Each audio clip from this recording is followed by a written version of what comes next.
The tale of Jean-Claude Van Damme is one of the greatest Hollywood come-ups and breakdowns, a chronicle of ambition, toughness, discipline, addiction, scandal, survival, and a last-ditch pursuit of redemption.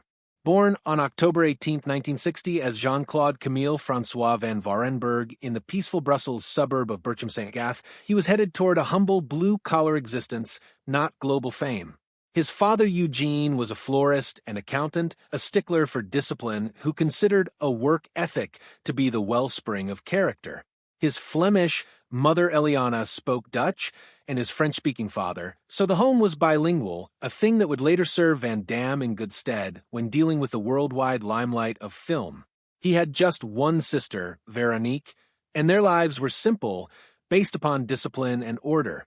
But far from the muscular muscles of Brussels, soon to become the idol of the world, young Jean-Claude was gaunt, shy, bespectacled, and possessed a fragile physique that subjected him to endless harassment at school. Kids teased him mercilessly, labeling him humanoids or brains as a put-down for his gangly inelegance.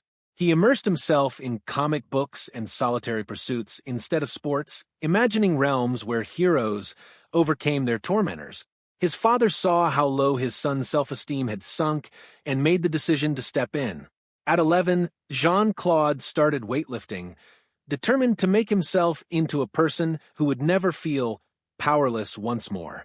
The gym was his refuge, where weakness gave way to discipline, and before long, the seeds for what he would become were being sown. By age 12, his father had enrolled him in karate lessons at the Centre National de Karate in Ixelles.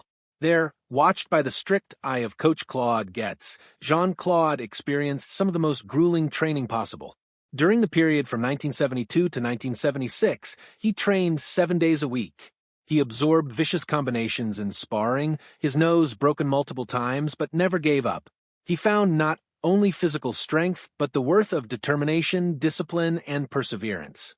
By 1976, he was only 16 years old and already a member of Belgium's national karate team, an astonishing feat for the formerly slim and bullied boy. But martial arts were not the only underground school he had been attending. While pursuing ballet lessons simultaneously, a move that would be crucial to his filmmaking career from ages 16 to 21, he took ballet classes 5 times a week. Ballet, he would admit later, was more difficult than martial arts. It required balance, grace, discipline, and flexibility. His friends in karate never suspected, since he was afraid they'd laugh, but ballet honed his movements and enabled him to perform his signature film splits. It was the secret ingredient in the style that made him different from other action heroes of the 1980s and 1990s. Jean-Claude's combat career took off fast. His first actual karate contest was at age 15 in 1975. Between 1976 and 1980, he competed in semi-contact tournaments, earning 44 victories with only 4 losses. In a classic Brussels bout, his opponent almost knocked him out with a roundhouse kick, but Jean-Claude, seconds from being defeated, delivered a bone-crunching knockout that stunned the crowd. In December 1979, he was a member of the Belgian karate team that won a prestigious European tournament, further solidifying his reputation. Then, in March of 1980, his crowning glory, a bout with Patrick Tuggles, who had defeated him twice previously.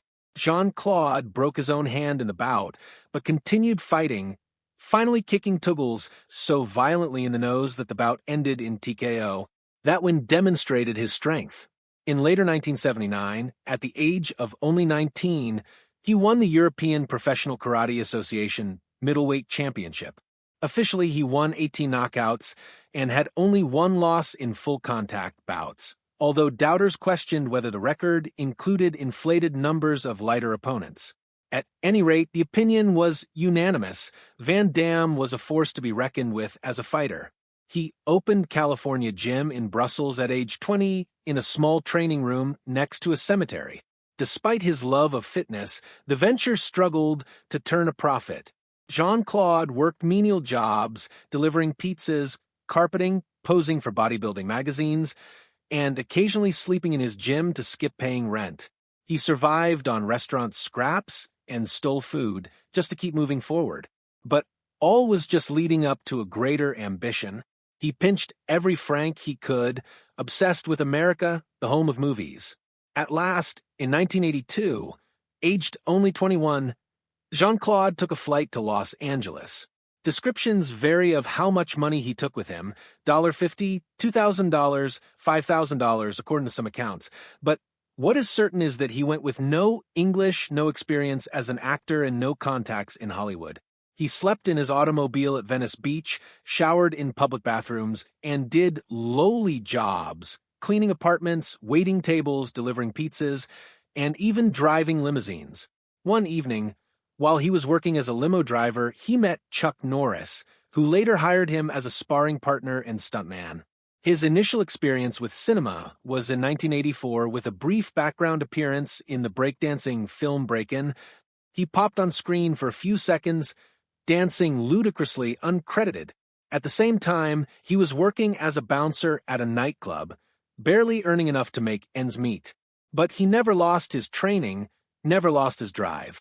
In 1986, Van Damme received his first small but memorable villainous role in No Retreat, No Surrender as a Russian boxer. For his $250 salary, he fought so aggressively that his co-stars complained he was injuring them. But that intensity would be his trademark. Later in the year, he made a move that would change his career forever. Working at a restaurant, he noticed producer Menahem Golan of Cannon Films. Jean-Claude performed a roundhouse kick while balancing a bowl of soup, and it impressed Golan to the point where he offered him an audition. When Van Damme subsequently visited Cannon's office, he removed his shirt and did his distinctive kicks inches from the producer's face. Golan was shocked and gave him the script of Bloodsport. Shot for pennies in Hong Kong, Bloodsport almost slipped into oblivion. At one point, it was going straight to video, but Jean-Claude pleaded with Golan to allow him to recut the fight scenes. He worked day and night, re-editing the scenes until the action glistened. Released in 1988, Bloodsport stunned everyone, raking in $50 million at the global box office on a budget under $3 million. Van Damme had arrived. His career went through the roof from there. Kickboxer solidified his star status in 1989 with a $50 million return on a $2.7 million investment. Filmed in Thailand, it introduced Muay Thai to the world for the first time. The now famous drunken dance fight routine, in which Jean-Claude dances out of control in a tavern before annihilating attackers, is legendary. Cyborg, meanwhile, was pushed into production that same year with costumes left over from unsuccessful projects. Although plagued by chaos, including an on-set incident in which Van Damme accidentally blinded actor Jackson Rock Pinckney with a prop knife, the film earned more than $10 million on a budget of less than $500,000. More successes arrived in the early 1990s. Lionheart 1990, Death Warrant 1990, and Double Impact 1991, in which he impressed in playing twin brothers. Then came Universal Soldier 1992, a $95 million worldwide success shared with Dolph Lundgren. But success had bred ego. Van Damme insisted on luxury trailers, rescheduled shoots, and had his wife flown to every location. His feud with Lundgren escalated to near brawling in Cannes. But his star continued to shine brighter with Hard Target 1993, directed by John Woo, and Time Cop 1994, his biggest grossing film of all time at $101.6 million. But behind the scenes, disaster was unfolding. By 1994, while shooting Street Fighter, Van Damme was descending into cocaine dependency. He was blowing $10,000 a week, snorting as much as 10 grams a day. He flaked on shoots, vanished for days, and hallucinated on location. Producers employed handlers to corral him, but some contributed to his addictions. At the same time, he had an affair with co-star Kylie Minogue while his pregnant wife Darcy Lapper waited at home. All this irresponsible behavior destroyed his marriage and tainted his image. His career peak was in 1995 with sudden death when he received his biggest check at $5 million. But cracks were beginning to appear. In 1996, he made the quest, but his addiction increased, and he began showing up late to shoots and behaving erratically.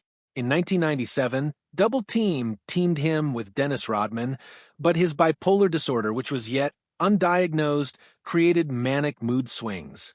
By the time of 1998's Knock Off, his actions were unpredictable, and eventually after a suicide attempt, physicians diagnosed him with rapid cycling bipolar disorder. For years, he had cycled between manic highs, insisting on $20 million salaries, raging, partying for days, and debilitating depressive lows. His addictions were attempts at self-medication.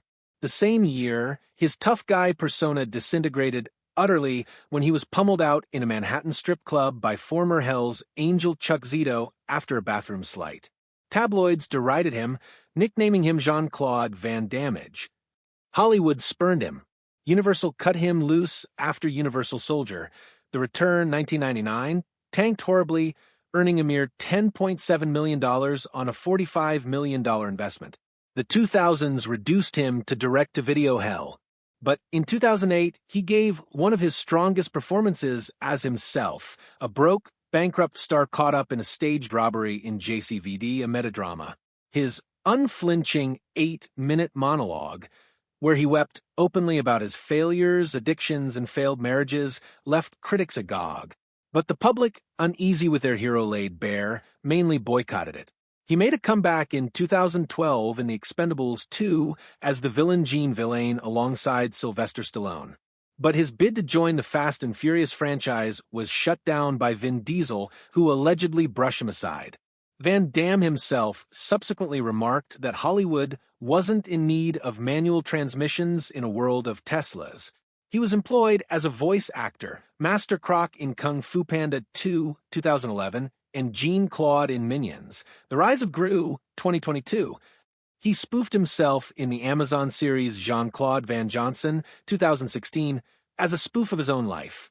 In 2024, he played the lead role in Darkness of Man with his son in a dark Netflix thriller where an aging Interpol agent takes on one last case. Critics lauded his understated, sentimental performance. But then, in April 2025, just when he appeared to have rebuilt his life, another disaster struck. Romanian prosecutors charged him with taking part in a human trafficking scandal, claiming that in 2015, during an event, he had received trafficked women from a Romanian crime lord. Witnesses stated the women evidenced signs of exploitation.